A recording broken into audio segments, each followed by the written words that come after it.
Bonjour à toutes et à tous, je suis Samira, ingénieure en électromécanique spécialisée dans les projets de construction et de rénovation. Aujourd'hui, je vous invite à plonger avec moi dans un document essentiel pour tout chantier public, le cahier spécial des charges, aussi appelé CSC.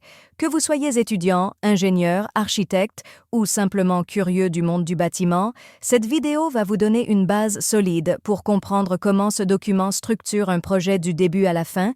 Pendant 15 minutes, on va analyser les éléments clés, tome par tome, avec des exemples concrets pour vous aider à visualiser leur application sur le terrain. C'est quoi un cahier spécial des charges? Le cahier spécial des charges, ou CSC, est un document contractuel incontournable dans la gestion d'un chantier public. Il sert de référence tout au long du projet. Il définit les prescriptions techniques, les exigences administratives, les conditions d'exécution, mais aussi les responsabilités de chaque acteur. Il est donc à la fois un outil juridique et technique.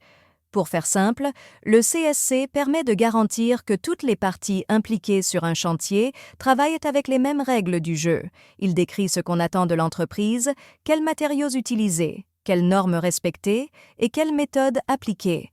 C'est un outil de communication et d'anticipation. Présentation des tomes T0 à T9. Le CSC est divisé en 10 tomes, numérotés de T0 à T9. Chaque tome correspond à une spécialité ou à une phase particulière du projet.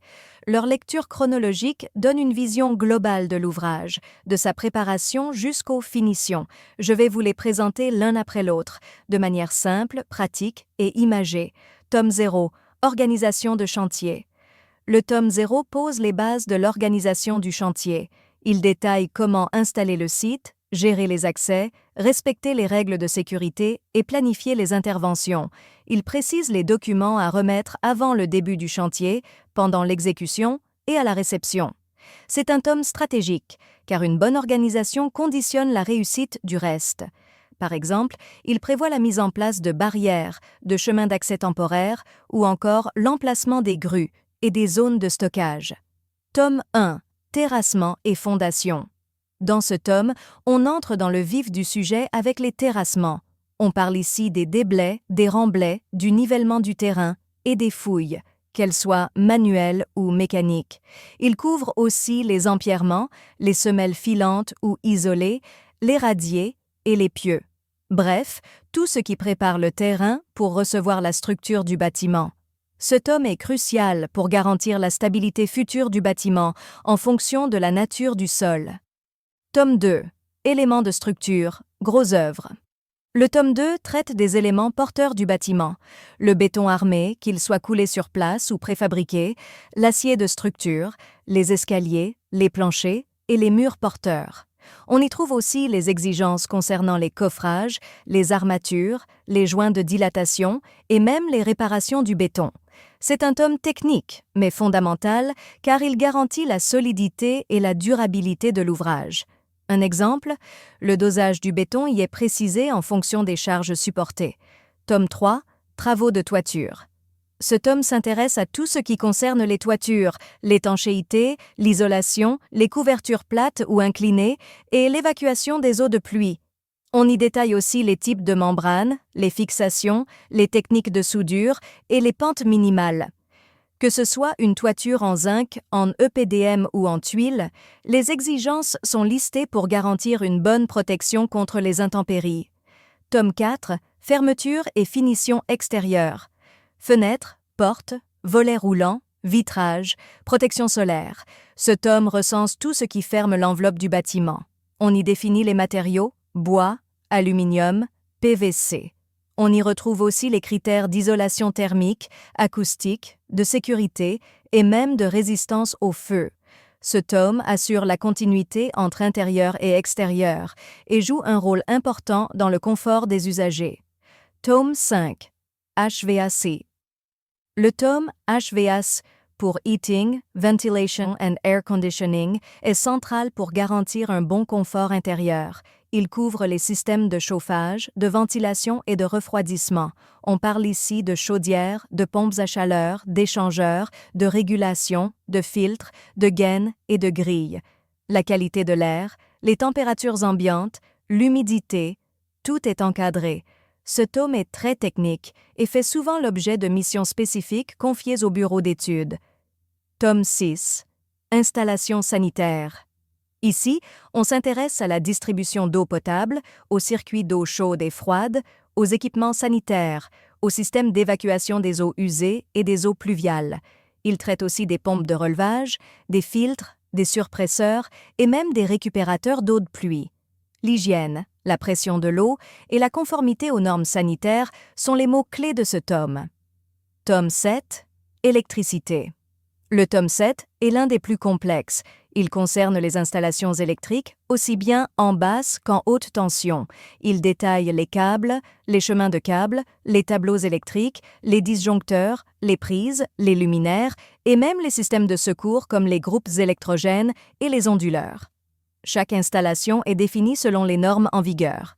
Ce tome est essentiel pour garantir la sécurité électrique, mais aussi pour assurer le bon fonctionnement des équipements techniques. Tome 8. Finitions intérieures. Ce tome donne vie aux espaces, cloisons, enduits, plafonds suspendus, chappes, revêtements de sol, carrelage, faux planchers, etc. Il couvre également l'isolation thermique et acoustique et les détails de finition dans les pièces humides comme les douches. L'objectif est de garantir le confort, la durabilité et l'esthétique des intérieurs. Chaque matériau est défini selon ses performances et son usage. Tome 9. Peinture. Enfin, le dernier tome est consacré aux peintures, vernis, lasures et autres traitements de surface. Il précise les préparations nécessaires selon le support, bois, métal, béton, et les types de peintures autorisés. Il traite aussi de la signalisation au sol, des marquages spéciaux et des protections anti-corrosion. Ce tome est souvent sous-estimé, mais il a une grande importance pour la durabilité des matériaux et l'aspect final du bâtiment. Pourquoi c'est important? Lire et comprendre un cahier spécial des charges, c'est bien plus qu'une simple formalité. C'est une démarche essentielle pour anticiper les attentes du maître d'ouvrage, éviter les litiges et garantir la qualité des travaux. Ce document vous permet aussi de défendre vos choix techniques, de mieux collaborer avec les autres corps de métier et d'assurer la conformité du chantier. C'est un outil de dialogue entre ingénieurs, architectes, entrepreneurs et contrôleurs. Et plus vous le maîtrisez, plus vous êtes crédible et efficace dans votre rôle. En résumé, un CSC bien lu, bien compris, c'est la clé d'un chantier réussi. Chaque tome apporte une couche supplémentaire de précision. Ensemble, ils forment un tout cohérent qui sert de guide du début à la fin du projet. De l'organisation de chantier jusqu'à la dernière couche de peinture, tout est prévu. Ce n'est pas seulement un document administratif, c'est une véritable carte de navigation pour le projet.